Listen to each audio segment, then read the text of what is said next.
오늘 함께 은혜 받을 말씀은 멜기세덱 반차, 큰 뜻, 영광은 무엇인가?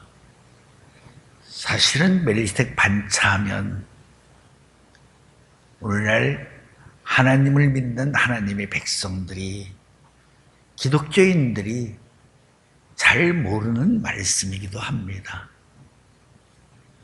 저도 대학원 수료하는 과정에 있어서 멜기세덱 반차에 대한 말씀을 한 번도 들어보지 못했습니다. 가르쳐주는 사람도 없다는 뜻이죠. 물론 멜기세덱이라는 말씀은 성경에 많이 나오지 않습니다. 창세기 14장 17, 21절에 보면 멜기세덱이 아브라함에게 떡과 포도주로 축복한 말씀이 나오고요. 그리고 시편 110편 4절에 오늘 본문으로 택했죠. 또 4절에 멜기세덱이라는 말씀이, 반차라는 말씀이 나옵니다. 그리고 신약에 와서 히브리 5장 6절부터 10절, 11절에 멜기세덱이라는 말씀이 나옵니다. 그리고 히브리 6장 20절 마지막 절이죠. 6장 마지막 절 20절에 멜기세덱 반차라는 말씀이 나오고요. 히브리 7장에 멜기세덱 반차라는 말은 2번 나오고 멜기세덱 말씀은 5번인가 나옵니다. 그러나 멜기세덱은 비록 어려운 말씀이라 할지라도 멜기세덱의 비밀을, 암호를 풀지 않고 알지 못하면 절대 그들은 첫째 부활, 의인의 부활에 참여하지 못하고 하늘나라에 가지도 못한다는 사실을 알아야 됩니다. 바꿔 말하면 우리가 사일전 4장 16절, 15, 16절에 보면 공중재림의 영광이 소개되어 있습니다. 그때까지 살전 5장 23절 말씀처럼 몸과 혼과 영을 온전히 보존된 자, 신앙의 정절과 순결 지킨 자들이 재림의 때까지 살아있으면 공중으로 끌어올림을 받아서 공중 재림의 영광이 이루어진다는 말씀이 살전 4장 16, 17절에 있는 말씀입니다. 그러면 어떻게 육체를 가진 사람들이 공중으로 끌어올림을 받아서 공중 재림의 영광을 영접할 것인가? 멜기세덱 반차를 알지 못하고는, 멜기세덱 반차를 통하지 않고는 절대 땅을 밟고 다니는 인간들이, 영육간의 존재들이 절대 공중에 한치도 공중을 올라갈 수가 없습니다. 예수님도 여러분들이 사도행전 1장 11절 이하에 보면 예수님이 승천하시는 모습이 소개되어 있습니다. 500명이 보는 가운데서 예수님이 승천하셨는데, 승천하실 때 예수님께서 예수님을 증거해 주셨던 흰옷을 입은 천사가 말하기를 너희가 본대로 오시라 하시는 말씀이 있습니다. 그러면 예수님이 저렇게 승천하셨으니까 오실 때도 저렇게 오시겠다. 당연히 사람들은 그런 개념으로 그 말씀을 이해할 수밖에 없습니다. 그런데 성경은 놀랍게도 예수님이 마리아를 통해서 오신 그 길도 멜기세덱 반차를 통해서 오셨다고 말씀하셨고, 또 그렇게 올라가신 그분이 가신 그 길도 멜기세덱 반차를 통해서 올라가셨다는 말씀이 성경에 기록되어 있다는 것입니다. 그리고 오늘 본문으로 읽어드린 말씀 중에도 말씀이 육신에 오신 예수님, 하나님이 사람으로 오신 예수님이 이 땅에서 30년의 사생과 3년의 공생의 과정을 통해서 멜기세덱 반차를 통해서 하늘의 대제사장이 되셨다, 이렇게 말씀하고 계십니다. 그 말씀의 저의 속에는 멜기세덱 반차를 통하지 않고는 예수님이 하늘의 대제사장이 될 수 없다는 결과적인 말씀으로 등장하게 되는 것입니다. 그렇기 때문에 멜기세덱 반차를 모르고는 우리가 출애굽기 4장 22절, 베드로전서 2장 9절에서 말씀하고 있는 왕 같은 제사장이 될 수 없다는 것이죠. 출애굽기 4장 22절 말씀처럼 하늘의 장자가 될 수 없다는 것입니다. 뭘 모르면 멜기세덱 반차의 비밀과 암호를 알지 못하면, 이해하고 깨닫고 믿지 못하면 알 수 없다는 것이죠. 될 수도 없고. 그렇기 때문에 우리는 멜기세덱 반차를 알지 않고는 절대 하나님의 아들들이 될 수 없고, 하늘의 제사장이 될 수 없고, 또 첫째 부활, 의인의 부활로 부활의 영육간의 부활의 영광을 입을 수 없다는 사실을 알아야 되는 것입니다. 그렇기 때문에 히브리 5장 11절에 보면 너희가 멜기세덱에 관해서는 어렵다. 할 말은 많으나 너희들이 신앙이 어렵기 때문에 할 수가 없다. 성경의 히브리 5장 11절에 정확히 기록된 말씀이에요. 내가 꾸며대 사는 말이 아니고 내가 기도하다 응답받은 말씀이 아닙니다. 성경에 분명하고 확실하게 기록된 말씀이라는 사실을 알아야 되는 것입니다. 멜기세덱에 대해서는 어렵다. 할 말이 많지만은 너희가 신앙이 어려서 지금은 말할 수 없다. 왜 그 말씀이 기록되어 있을까요? 그리고 히브리 7장 4절에 보면, 히브리 7장 1절부터 3절까지에 보면 멜기세덱에 대한 내용이 소개됩니다.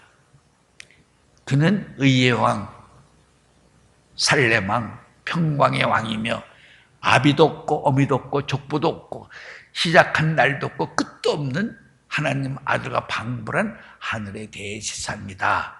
가 7장 1절부터 3절 말씀까지 기록이 되어 있고요. 4절에 보면 멜기세덱이 어떻게 아브라함보다 더 높은 사람인 것을 생각해 보라. 이게 4절 말씀이에요. 폐일어나고 낮은 자가 높은 자에게 복빔을 받느니라. 그래서 멜기세덱이 아브라함보다 더 큰 영광을 가진 사람이기 때문에 창세기 14장에서 멜기세덱이 아브라함에게 떡과 포도주로 축복을 줬다 하는 말씀이 기록된 것입니다. 즉 다시 말하면 멜기세덱을 모르고는 우리는 멜기세덱으로부터 아브라함처럼 떡과 포도주로 축복을 받지 못합니다. 바꿔 말하면 창세기 15장은 횃불 언약의 장입니다. 물론 거기는 멜기세덱이라는 이름은 등장하지 않고 있지만 여호와 하나님이 아브라함에게 횃불 언약을 맺는 내용이 소개되어 있는 장이기도 합니다. 즉 다시 말하면 이렇게 우리는 우리보다 더 높은 차원의 영광을 가진 사람들로부터 축복을 받아야만 우리를 축복해 주는 사람의 영광에 우리도 함께 머무를 수 있다, 도달할 수 있다, 함께 할 수 있다는 사실을 우리는 분명히 알아야 되는 것입니다. 그렇기 때문에 멜기세덱 반차가 무엇인지 우리는 정확히 알아야 된다는 것입니다. 멜기세덱 반차를 통해서 예수님이 하늘의 대제사장이 되었기 때문에 그 반차를 통해서 예수님이 하늘로 승천한 것입니다. 이것이 만약에 내가 기도 중에 은혜 안에서 받은 말씀이라고 말한다면 이것은 누구에게나 공의로운 말씀이 되지 못합니다. 개인적인 견해가 될 수밖에 없습니다. 그러나 제가 지금 증거하는 말씀은 바로 성경에 분명히 확실하게 기록된 말씀이기 때문에 이것은 누구나 믿고 순종하고 따라야 될 말씀이라는 것이죠. 영생의 말씀이라는 것이죠. 그렇기 때문에 오늘 멜기세덱 반차가 무엇인지, 멜기세덱 큰 뜻이 무엇인지, 멜기세덱의 영광이 무엇인지 그 부분의 말씀을 가지고 여러분들과 함께 은혜를 나누고자 하는 것입니다. 다시 한번 강조합니다. 아까 히브리 5장 11절 말씀했죠. 멜기세덱에 대해서는 어렵다. 그런 말씀을 오늘 함께 은혜를 나누고자 하는 것입니다. 아까 다시 한번 의미를 두어서 말씀을 소개한다면 예수님이 멜기세덱 반차를 통해서 하늘에 대제사장이 되었고 멜기세덱 반차를 통해서 하늘로 승천하셔서 지금 오른쪽 보좌에 계신다 하는 사실은 내 말이 아니라 성경에 일괄적으로 기록된 말씀이라는 것을 알아야 됩니다. 그렇기 때문에 우리는 멜기세덱 반차가 무엇인지 분명히 알아야 된다는 것을 다시 한번 강조하는 것입니다. 예수님은 말씀이 육신이 되어 오신 분이십니다. 요한복음 1장 14절 말씀처럼 말씀은 요한복음 1장 1절에 태초에 말씀이 계신지라 말씀이 하나님과 함께 하셨으니 말씀이 곧 하나님이라. 말씀이 하나님이십니다. 그 말씀이, 그 하나님이 이 땅에 마리아의 태를 통해서 이 땅에 말씀이 육신이 되어 오신 것이죠. 요한복음 2장 마지막 2절에 보면 그렇죠? 예수님은 비록 말씀이 육신이 되어 이 땅에 태어나셨지만 여자의 몸을 통해서 이 땅에 태어나셨지만 그는 뭐예요? 완전한 하나님이시며 완전하신 사람이시다 하는 말씀이 요한복음 2장 마지막 2절에 기록이 되어 있습니다. 그렇기 때문에 그분은 사람을 보시면 아시는 분이십니다. 보면 안다는 말은 누구든지 히브리 4장 12, 13절 말씀처럼 예수님 앞에 나타난 사람을 예수님이 보시면 그분이 그 사람의 전생을 다 안다는 전생과 이생을 동시적으로 다 아시는 분이시다. 그런 뜻입니다. 그렇기 때문에 바로 그래서 예수님이 사람을 볼 때마다 이름을 가르쳐 주지 아니하여도 뽕나무 위에 올라갔던 삭개오의 이름을 부르죠. 제자들도 삭개오 이름을 알지 못합니다. 누가 그를 소개해 준 적도 없습니다. 그런데도 예수님이 보자마자 삭개오야 내려오라. 내가 오늘 네 집에서 유하여겠다 말씀하시죠. 수가촌에서 우물가에서 만난 여인, 네 남편을 불러오라. 저 남편이 없습니다. 네 말이 맞다. 지금 살고 있는 남편도 내 남편이 아니고 또 과거에 살았던 4명의 남자도 내 남편이 아니었다. 예수님이 친히 말씀하신 것이죠. 그런다고 예수님이 그 동네에 몇 번 왔던 사람이 처음 온 동네예요. 처음 만난 사람인데도 불구하고 예수님은 이렇게 사람을 보는 순간 그 사람의 뭐예요? 이미 존재하고 있는 그 존재만 아는 것이 아니라 이 땅에 존재하기 전 전생의 모든 것도 아시는 분이었다. 예레미야 1장에 하나님이 예레미야에게 이렇게 말씀하시죠. 내가 복중에 짓기 전에 내가 너를 알았고, 그렇죠? 내가 선악의 일을, 그렇죠? 어떠한 선악의 일을 하던 간에 이미, 그렇죠? 내 이름이 생명록에 기록된 것을 내가 알았다. 그렇죠? 우리가 이미 이 땅에 어머니의 태 속에서 태어나기 이전에 우리의 전생의 모든 것을 하나님이 다 아시고 계신다. 주관하고 계신다는 말씀이 기록되어 있습니다. 그래서 우리 인생의 지으심을 하나님은 신묘막측하게 지으셨다 하는 말씀이 그 안에 들어있죠. 그렇습니다. 이렇게 말씀이 육신이 되어신 예수님은 하나님이 사람으로 오신 예수님은 이 땅에서도 우리 인생들을 다 보는 순간마다 아시는 분이십니다. 빌립이 데려온 나다나엘에게 예수님이 말씀하셨죠. 너는 참 정직한, 그렇죠, 마음이 정직한 이스라엘 사람이구나. 저를 어떻게 아십니까? 내가 무화과 나무 아래서 기도할 때 내가 너를 보고 알았다. 그렇죠. 그 말씀 속에도 이미 예수님은 나다나엘의 그렇죠, 심정을, 그렇죠, 그의 마음의 정직함을 다 바라보시고 말씀하셨다 하는 사실을 우리는 알게 됩니다. 그러한 예수님이 이 땅에서 3년의 공생의 길을 걸으십니다. 30년의 사생, 그렇죠. 그리고 3년의 공생. 어떻게 보면 30년의 3년은 10분의 1이 해당되죠.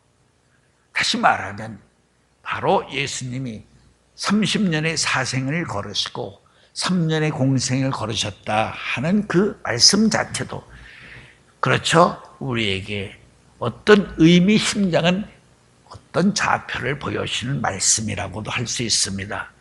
그래서 예수님 자신도 하나님에게 자기의 11조를 몸과 마음과 모든 것에, 생명에까지도 11조를 바치신 것이 된다. 그런 의미적으로도 해석할 수가 있다는 것이죠. 그리고 공생의 마지막 과정에서 부활의 능력으로 사망의 권세를 깨시고 부활하심으로써, 그렇죠, 로마서 1장 4절의 말씀처럼 하나님의 아들로 인정을 받으셨다 하는 말씀이 기록되어 있습니다. 예수님이 그렇게 오셔서 말씀이 육신이 되어 오셔서 이 땅에서 공생의 길을 걷기 시작하실 때에 먼저 뭘 하셨죠? 성령의 인도를 받아서 40일 금식을 하신 후 성령의 이끄심으로 마귀에게 3번 시험을 받아서 그 시험에서 이기심으로써 예수님이 공생의 길을 걸으셨다 하는 말씀을 꼭 기억해 두시기 바랍니다. 그냥 내가 말씀이 육신이 되어 사람이니까 내가 공생의 길을 내가 시작하겠다. 어떤 그냥 세상적으로 말하면 내가 어떤 과정을 걷기 위해서 그 과정의 시작점으로 일정한 어떤 세레머니를 행하겠다. 그런 식으로 공생애를 시작했다는 뜻이 아닙니다. 마귀에게 시험받고 이기심으로써 공생의 과정을 시작하게 되었다 하는 점을 잘 생각해 주시기 바랍니다. 성경에는 모든 것이 이렇게, 그렇죠, 때에 맞게 모든 역사가 진행되며 이루어지게 되어 있습니다. 전도서 3장 1절부터 6절 말씀에 보면 정해진 때가 있죠. 그래서 하나님도 때를 따라서 운행하시며 역사하신다 하는 말씀이 있습니다. 그 때가 바로 3단계의 수리성을 통해서 바로 이루어진다. 때가 그렇게 정해졌다라고도 말씀할 수가 있습니다. 바꿔 말하면 노아의 방주도 3층층으로 지어졌다. 왜? 하늘이 셋째 하늘나라로 이루어져 있기 때문에 노아가 3층층으로 방주를 지었다. 그렇기 때문에 성경에는 모든 것이 바로 모든 수리성의 과정이 3단계로 이루어졌다는 것이 성경에 기록되어 있습니다. 그래서 부활도 생명의 부활, 의인의 부활, 심판의 부활로, 그렇죠, 이루어져 있다는 것이죠. 바꿔 말하면 요한복음 5장 29절 말씀에 보면, 그렇죠, 바로 심판의 부활과 생명의 부활의 말씀이 나오고요. 계시록 20장 4절 5절에 보면 첫째 부활, 의인의 부활이 나옵니다. 그래서 부활에도 우리가 심판의 부활, 생명의 부활, 의인의 부활이 나와 있습니다. 그런데 오늘날 그 부활의 문제도 올바로 정확하게 가르쳐주지 못하고 있기 때문에 하나님을 믿는 하나님의 백성들이 부활에도 3가지 부활이 있다고 그러면 사실 어안이 벙벙해 합니다. 부활이 세 가지 부활이 있단 말이에요. 그런 것이 성경에 어디 있죠? 그렇게 묻는 성도님들이 허다합니다. 바꿔 말하면 우리나라 기독교인이 예를 들어 1000만 명이 있다면 심판의 부활, 생명의 부활, 의인의 부활이 있다는 것을 모르는 분들이 990만 명도 더 됩니다. 세 부활이 있다는 걸 아는 성도들이 10%도 안 된다는 것이죠. 더군다나 부활의 비밀을 아는 사람들은 1%도 될까 말까 합니다. 세 부활이 있다는 것 아는 정도가 10%라고 말하고 부활이 심판의 부활이, 생명의 부활이, 의인의 부활이 어떻게 이루어지고 그 부활의 기준이 무엇인지 아는 사람들은 사실 100% 중에 1%도 안 된다. 될까 말까 하다 하는 정도뿐이 안 됩니다. 그것이 오늘날 기독교의 현실입니다. 자기들이 아는 것은 마음껏 자랑합니다. 마음껏 가르칩니다. 그것이 나쁘다는 뜻은 아닙니다. 그렇게 가르치는 것은 좋은데, 그렇죠? 자기들이 가르치는 그것이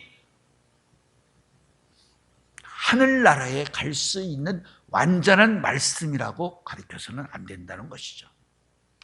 초등학생은 초등학생에게 준하는 가르침을 해야 되고, 중학교는 중학생에게, 고등학교는 고등학생에게, 대학교는 대학생에게 가르칠 수 있는, 그렇죠? 지혜와 지식의 한계가, 그렇죠? 구분되어 있다. 구별되어 있다는 것은 너무나 당연한 사실입니다. 초등학교 학생들을 가르치면서 이것이 완전한 하나님의 말씀이라고 그렇게 증거한다면 그건 무서운 죄가 되는 것입니다. 그러나 내가 가르치는 것은 초등학생들이 배워야 될 바로 말씀입니다. 이렇게 말한다면 그 사람은 뭐예요? 올바로 가르치는 사람이에요. 정직한 사람이죠. 근데 초등학생에게 가르치는 말씀을 하면서 완전한 이것이 하나님의 영생의 말씀이라고 가르치면 그거는 무서운 심판의 대상이 되는 것이죠. 그 의미가 바로 히브리 5장 11, 12, 13, 14절에 정확하게 기록되어 있습니다.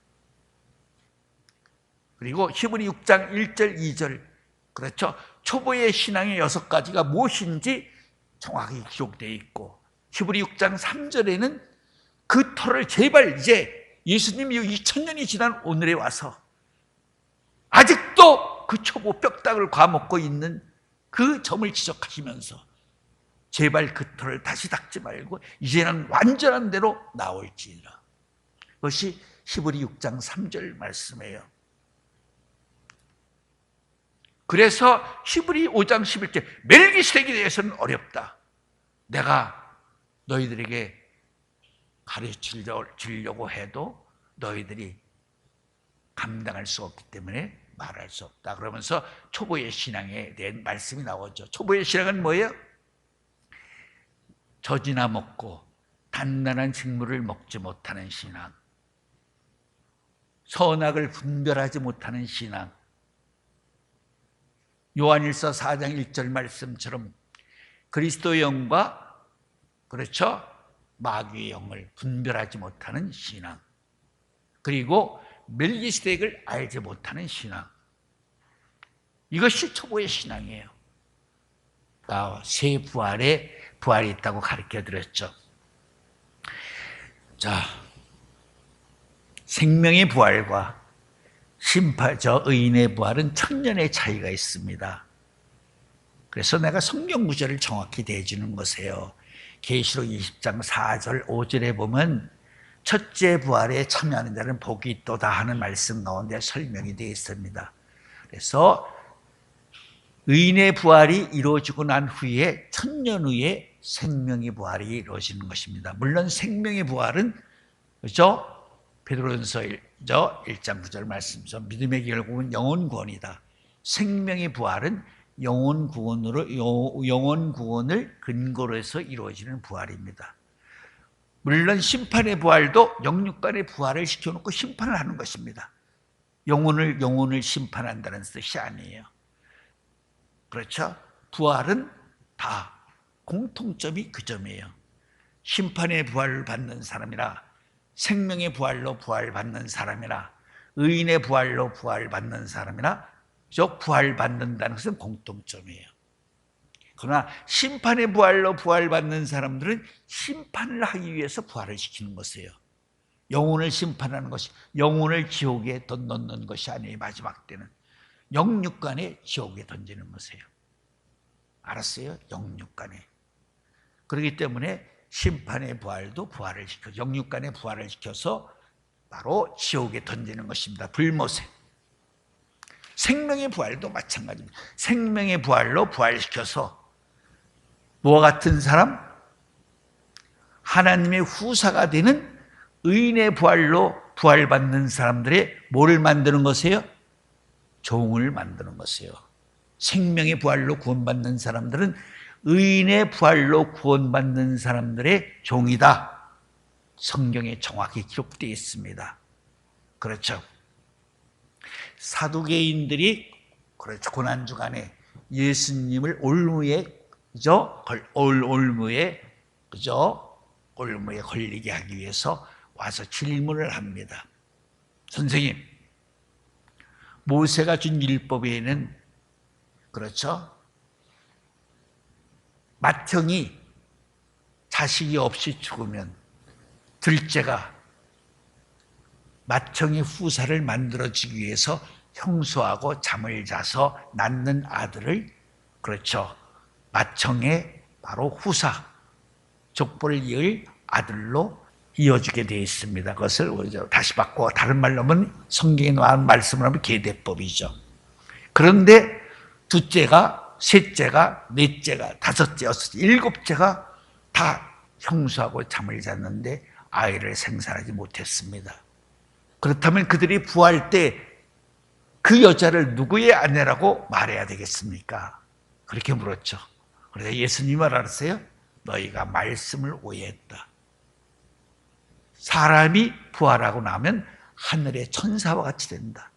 하늘나라에는 시집가고 장가가는 것이 없다. 예수님이 친히 하신 말씀이에요.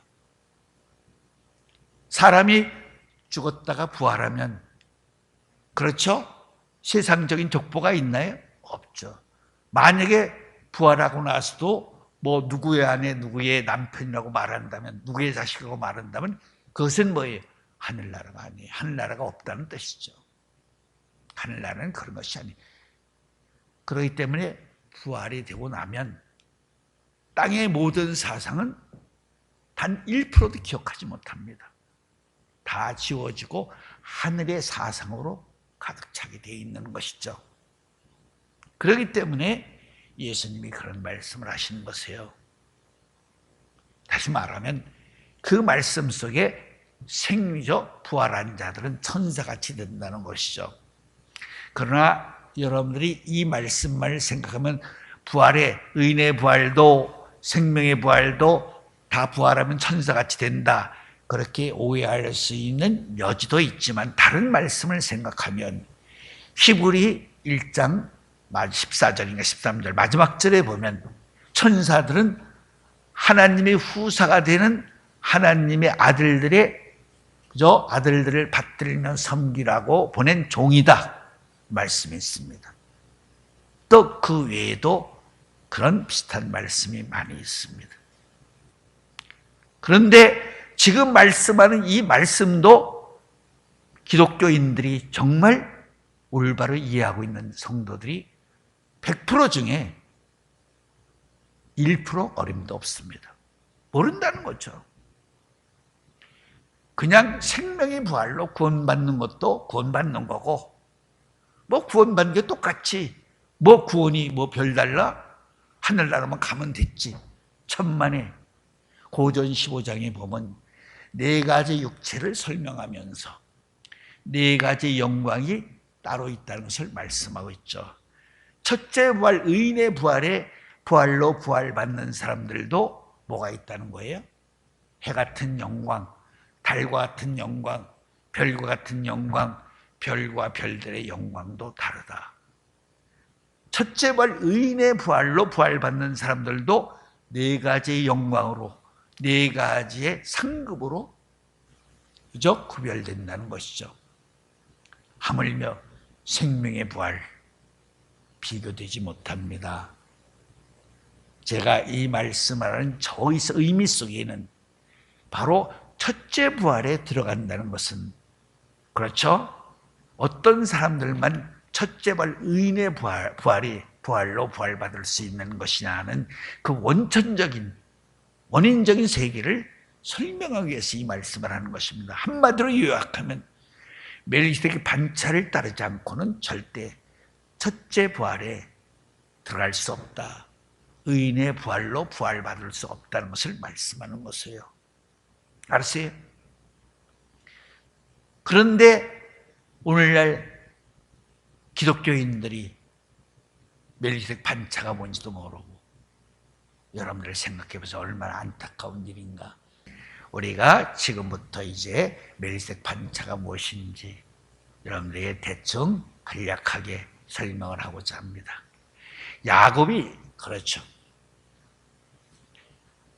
어머니의 도움을 받아서 형이 가지고 있는 장자권을 빼앗죠. 그렇죠? 첫 번째는 뭐예요? 팥죽으로 장자의 권리를 빼앗습니다. 두 번째는 뭘로 빼앗죠? 별미, 아버지가 좋아하는 별미로 장자의 축복을 빼앗죠. 그렇죠? 그 결과로 말미암아 에서가 야곱을 죽이려고 함으로 어머니와 아버지의 도움을 받고 외삼촌 라반의 집으로 도망가죠. 라반의 집으로 도망가다가, 그렇죠, 하룻밤 광야에서 잠을 자게 됩니다. 돌베개를 하고 잠을 자는데 꿈 중에 계시를 보게 됩니다. 계시의 내용이 뭐냐? 이 땅에서 사닥다리가 만들어져서 사닥다리가, 그렇죠, 세웠는데 하늘에 닿았죠. 땅과 하늘을 잇는 사닥다리를 통해서 천사들이 오르락내리락하고 그 꼭대기에 여호와 하나님이 계신 것을 보았죠. 이것이 바로 야곱이 외삼촌 라반의 집으로 도망가다가 광야에서 하룻밤을 자다가 본 계시의 내용이 기록이 되어 있다는 것을 말씀을 드립니다. 그렇죠? 야곱이 본, 그렇죠, 사닥다리가 우리가 바로 오늘 소개하고자 하는 멜기세덱 반차의 뭐예요? 최초의 원형이라고 말할 수가 있습니다. 실체의 그림자라고 말할 수 있죠. 야곱이 분명히 그 사닥다리는 하늘에서 내려와서 땅에 닿은 것이 아니라 땅에서 만들어진 사닥다리라는 것이죠. 그 사닥다리를 통해서 땅과 하늘이 하나로 연결되어 있다. 연결되어 있는 내용이 있기 때문에, 연결되어 있는 길이 있기 때문에 이 땅을 가리켜서 뭐라고 말한다? 하늘의 발등상이라고 말한다. 발등상은 뭐예요? 발은 인간의 육체에 다 연결되어 있는 부분이죠. 떨어져 있는 부분이 아니죠. 우리가 비록 빛으로는 수백 년, 수천 년 동안 갈 수밖에 없는 거리 바깥에 있는 그 하늘나라가 영적으로 말하는 뭐예요? 인간의 육체처럼 하나로 이어져 있다는 것이죠. 연결되어 있다. 분명히 야곱이 본 사닥다리는 하늘과 땅을 연결해주는 사닥다리입니다. 길입니다. 그런 길이 있기 때문에 엘리야가 불말과 불새를 타고 하늘을 올라간 것입니다. 그런 길이 있기 때문에 비행기가, 그렇죠, 두 가지의 행로를 갖죠. 자동으로 하기도 하고 수동으로 비행기를 조종사들이 운항을 하기도 합니다. 즉 다시 말하면 하늘로 다니는 길도 아무렇게나 다니는 것이 아니라 정해진 항로를 따라서 운행한다는 것이죠. 우리가 무한대의 창공인 하늘나라 아무것도 없습니다. 비행기를 타본 사람은 알죠. 구름 위에 비행기가 떠 있는 그 위에 있는 창공은 무한대의 창공입니다. 길이 없습니다. 아무것도 없죠. 그러나 영적으로 말하면 그 무한대의 창공 안에도 야곱이 입은 사닥다리 같은 길이 있다는 것이죠. 그 길이 있다는 것입니다. 그 길이 있기 때문에, 그렇죠? 예를 들면 이 땅에서 영육간에 몸을 가지고 있는 인간들이 중생 성화 영화의 과정을 통해서 산자가 되어서 하늘나라로 올라갈 수 있다는 것입니다. 그 길이 있기 때문에. 그렇죠? 그래서 다시 바꿔 말하면 그 길이 멜기세덱 반차의 뭐라고 그랬어요? 원형이며 그림자라고 말할 수 있다. 그렇습니다. 그런 길이 있기 때문에 다시 말하면 요한복음 3장 13절에서 예수님이 인자 외에는 거기서 온 자도 없고 간 자도 없다. 예수님이 그 길을 따라서 이 땅에 오셨다는 거죠.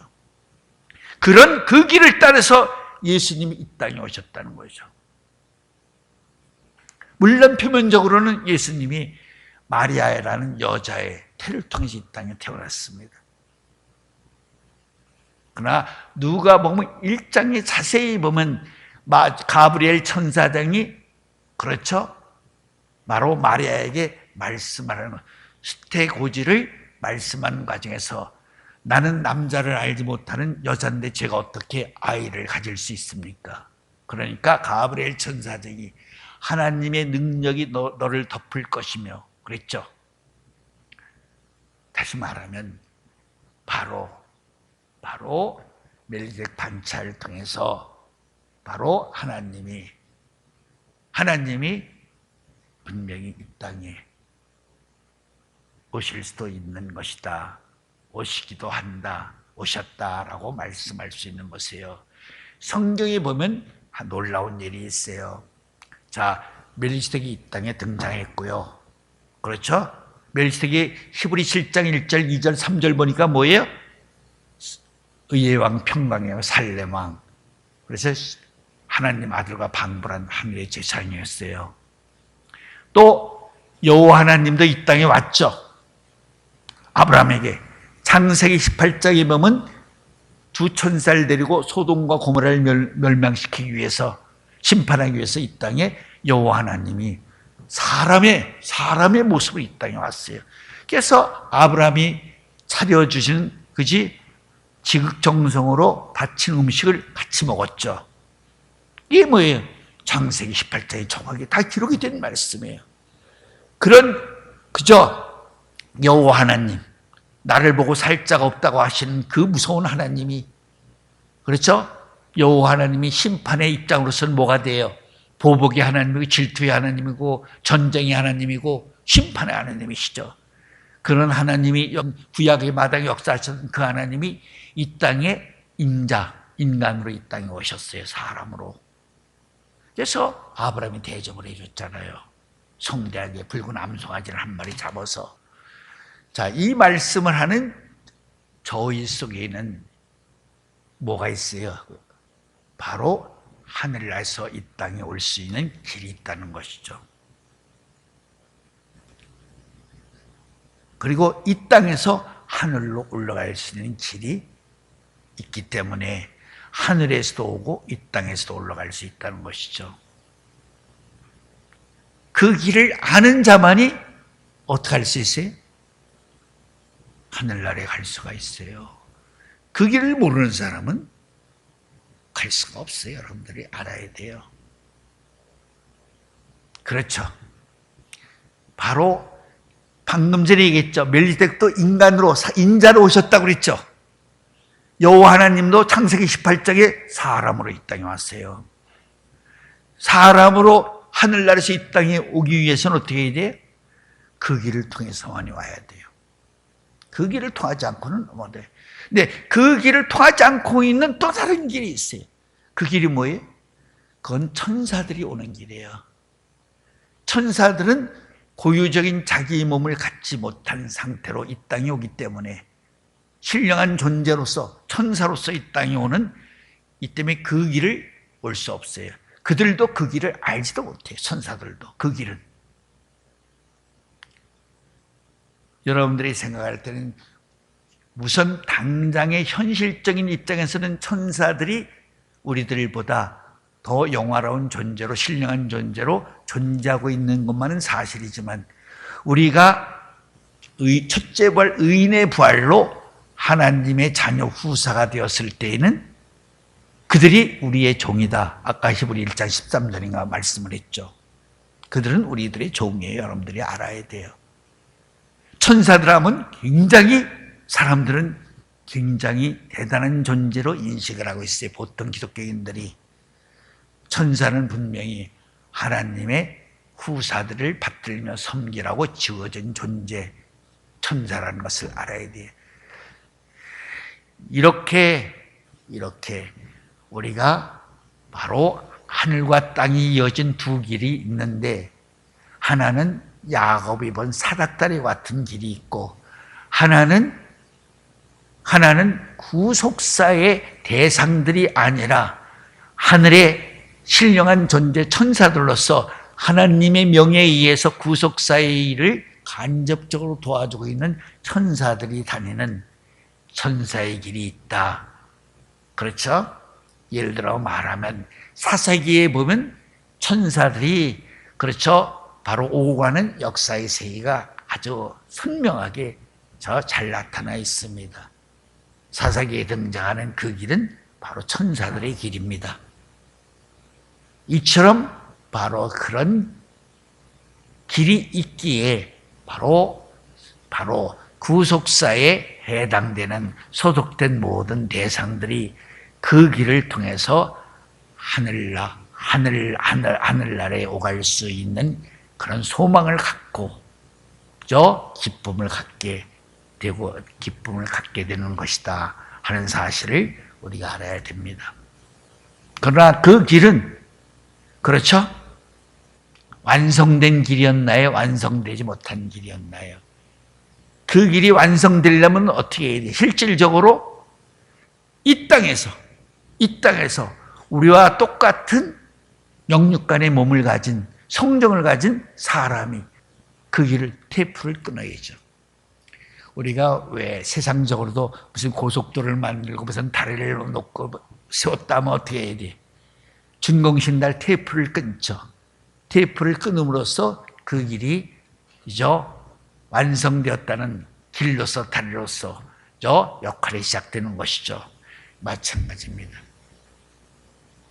이 말씀을 또 여러분들에게 설명을 하기 위해서는 바로 노아의 얘기를 하지 않을 수가 없습니다. 그렇죠? 바로 노아가 바로, 그렇죠, 생명나무가 이 땅에 포도나무로 올 수 있는 길을 만들어 놓기 위해서 노아가 창세기 9장 21절 이하에 보면 포도농사를 시작하게 되었다. 노아는 성부 성자의 비밀을, 성령의 비밀을 아는 사람이었기 때문에 방주를 300규빗, 30규빗, 50규빗, 성부 성자 성령의 비밀과 암호의 숫자로서 방주를 지었다 하는 사실을 여러분들이 아실 것입니다. 그렇기 때문에 생명나무가 이 땅에 생명나무로 올 수 없기 때문에, 그렇죠, 영광의 주가 이 땅에 고난의 주로 오셔야 되기 때문에 노아가 바로 고난의 주로 오실 수밖에 없는, 그렇죠, 포도나무의 길을, 포도농사를 짓지 않으면 안 되었다. 요한복음 15장에 보면 이런 말씀이 있죠. 아버지는 농부여 나는 포도나무여 너희는 가지다. 예수님이 이 땅에 포도나무로 오셨습니다. 예수님이 하늘나라에 계실 때 무슨 나무로 계셨어요? 영원한 생명을 가지신 생명나무로 계셨어요. 그러나 아담과 하와의 타락으로 말미암아 생명나무가 생명나무로 오시지 못하고, 그렇죠, 포도나무로 오시게 되었다. 마리아의 태를 통해서 이 땅에 오신 예수님의 모습이 바로 포도나무였다는 것이죠. 포도나무는 무슨 나무예요? 피 흘리는 나무죠. 열매를 따서 다 담아서 열매를 터쳐가지고 포도주를 만드는 것이죠. 그것은 바꿔 말하면 바로 자신의 몸과 영을, 그렇죠? 우리에게 모두 하나도 남기지 않고 요한복음 6장에서 말한 것처럼 너희가 영원한 생명을 얻기 위해서는 내 살과 피를 먹어야 된다고 하신 그 말씀대로 예수님 자신이 포도나무로 이 땅에 피 흘리는 나무로, 죽는 나무로 이 땅에 오신 것이다. 그러기 위해서 그 길을, 그렇죠, 노아가 먼저, 그렇죠, 그 길을 예배하시고 준비하신 것이다. 그것을 누가 본 것이에요? 야곱이 꿈에서 본 것이죠. 개인적으로 꿈쟁이 설득해서. 그렇다면 그 사닥다리를 누가 만들었다는 거예요? 노아가 만든 것이죠. 노아가 만든 것을 바로 후손, 아브라함의 후손이죠, 야곱이 그것을 보게 된 것이죠. 보게 된 그 사닥다리를 완전하게 완성하신 분이 누구예요? 요한복음 3장 13절에서 예수님이 거기서 온 자는 나밖에 없고 간 자도 나밖에 없다 라고 말씀하신 바로 그 길을, 그렇죠, 그 길은 어떤 길을 말씀하신 것이에요? 바로 노아가 만든 그 길, 또 야곱이 꿈 중에 계시 속에서 본 그 길, 그 사닥다리를 말씀하시는 것인데, 그 사닥다리는 한 번도 구속의 대상이 되는 아브라함의 후손 인간들이 한 번도 사용해 보지 못한 사닥다리였죠. 그렇죠? 완성된 사닥다리는 아니었다는 것이죠. 그래서 그 사닥다리를 완성하시기 위해서 뭘 하셨다는 거예요? 예수님에게 하나님이 그 사닥다리를, 요한복음 14장 6절에서 예수님이 나는 길이요 진리요 생명이라 나로 말미암지 않고는 아버지에게 올 자가 없다고 하신 그 길을 만들라고 명령하신 것이다. 그 길을 예수님에게 명령하셨기 때문에 예수님이 겟세마네 동산에서 기도하실 때 내 원대로 마시옵고 아버지의 뜻대로 행하시옵소서. 할 수만 있으면 이 잔을 내게서 피하게 해주시고, 그러나 내 원대로 마시옵고 아버지의 뜻대로 행하시옵소서. 그렇게 기도하신 그 기도 속에 바로 아버지의 뜻을 아시는 주님께서 멜기세덱 반차를 완성하시겠다, 이루시겠다 하시는 예수님의 바로 절대적인 순종이 들어있었다는 것을 우리가 알아야 된다는 것입니다. 그렇죠. 그래서 예수님이 나는 길이요 진리요 생명이라고 하신 그 길을 완성하시기 위해서 뭘 하신 것이다? 십자가를 신 목적 중에도 그 의미가 들어있는 것이다. 그래서 우리가 예수님이 십자가상에서 6번째 하신 말씀이 뭐예요? 그죠? 다 이뤘다 하는 말씀. 다 이뤘다면 뭔가 다 이루신 내용이 있으니까 다 이뤘다고 말씀하신 것이지, 내용이 없는데 다 이뤘다고 하신 것은 아니죠. 그렇다면 다 이뤘다고 하신 그 내용의 세계를 잠깐 언급을 한다면 이렇게도 말씀할 수가 있어요. 자, 물론 마태 1장 21절 말씀처럼 예수라는 이름은 뭐예요? 자기 백성을 구원하러 오신 예수님이에요. 그렇죠. 예수님이 이 땅에 오셔서 하실 수 있는 일은 뭐예요? 다 역대 선지 선지자를 통해서 다 예언이 되어 있어요. 심지어는 예수님이 다실 어린 나귀 새끼까지 다 예언이 되어 있어요. 특히 이사야서 시편 기자를 통해서 예수님이 바로 이 땅에서 십자가 사역을 하실 일이 다 예언이 되어 있어요. 알았어요? 예언이 되어 있어요. 그런데 예언이 되어 있지 않는 내용이 있다는 것을 우리는 알아야 된다는 것이죠. 그럼 잘 생각해 보세요. 예수님이 겟세마네 동산에서 땀방울이 핏방울이 들어 기도하실 때 내 원대로 마시옵고 라는 말은 뭐예요? 시편 40편 말씀 중에, 그렇죠? 아버지의 뜻을 행하러 내가 이 땅에 왔나, 두루마리에 기록된 말씀의 뜻을 행하러 이 땅에 왔나이다. 그렇죠? 그건 이미 예수님이 지고 오신 십자가 안에 다 들어있는 말씀이에요. 그런데 이 땅에 오시고 난 후에 아버지께 하나님께서 예수님에게 또 다른 새로운 명령을 하셨다는 것이죠. 그 명령이 뭐예요? 그 명령이 있었기 때문에 그렇죠. 내 원대로 마시옵고 아버지의 뜻대로 행하시옵소서라고 말씀을 하신 것이다. 그 명령이 뭐예요? 바로 요한복음 14장 6절 말씀 멜기세덱 반차를 이 땅에서 뭐예요? 완성하시는 것이에요. 완성하시는 것. 알았습니까? 그 뜻을 완성하시기 위해서 예수님이 십자가상에서 6시간 동안 매달려 계시는 가운데 7말씀을 하셨다. 그 말씀 중에 머리로부터 가시관을 썼죠. 가시관을 쓴 머리를 로마 병정들이 가시관을 막 쳤죠. 머리에서 피가 낭자하게 흐르고. 그렇죠? 양손에서 모아 박은 옆 발에서 로마 병정이 확인사살을 위해 찌른 저 창옆구리에서 피와 물이 쏟아졌더라. 그 피와 물 속에 뭘 감추셨어요? 바로 요한복음 5장 43절 말 인자가 아버지의 이름으로 왔음에 아버지의 이름으로 가져온 아버지의 말씀을 이 땅에서 단 한마디도 못하시고 다 피 속에 다 이 땅에 한 마을도 남기지 않고 다 쏟으셨다. 쏟으시는 그 순간에 그렇죠? 네 번째 말씀이 뭐예요? 세 번째 말씀까지는 뭐예요? 하나님의 아들로서 권위 있는 말씀을 하셨어요. 저들의 죄를 용서해 주소서. 내가 오늘 나와 함께 낙원에 있으리라. 여자여 보소서 아들이니라. 이 말씀은 하나님의 아들로 하신 것이에요. 그렇기 때문에 세 말씀을 하시는 3시간 동안은 해가 빛을 잃지 않고 있었는데 네 번째 말씀 엘리 라마 사박다니 하나님 왜 나를 버리시나이까. 이 말씀을 하실 때부터는 해가 빛을 잃었다. 성경에 기록되어 있어요.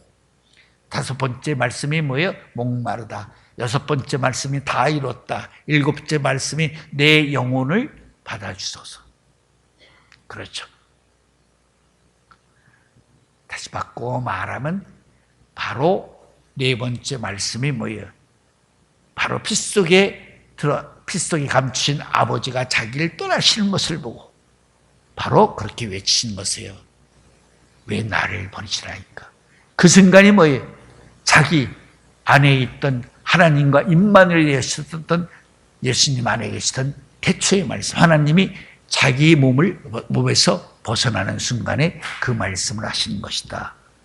그래서 바꿔 말하면 예수님은 하나님 아들로서 죽으신 거예요? 누구로서 죽은 것이에요? 하나님 아들로서도 죽으셨고, 그죠? 우리와 똑같은 성정을 가진 인간 예수로도 죽으셨다 하는 것을 알아야 돼요. 그렇기 때문에 출애굽기 12장에 보면 예수님을 뭐라고 그랬어요? 그죠? 어린 양이라고 말했고, 또 그렇죠. 레위기에 보면 예수님을 뭐예요? 아세살 양이라고도 말씀하셨다. 로마서 1장 4절 말씀을 생각해 보세요. 그렇죠? 바로 하나님이 사람을 오셨는데 사람을 오셔서 십자가를 통해서 죽으셨는데 사흘 만에 말씀대로 사망의 권세를 깨시고 부활의 능력으로 부활하셨어요. 그런데 부활하신 그를 가리켜서 그렇죠? 육신은 죽었으나 성결의 영으로는 부활의 능력으로 사망의 권세를 깨시고 이기셨기 때문에 하나님 아들로 인정받으셨다. 얼마나 난해한 말이에요.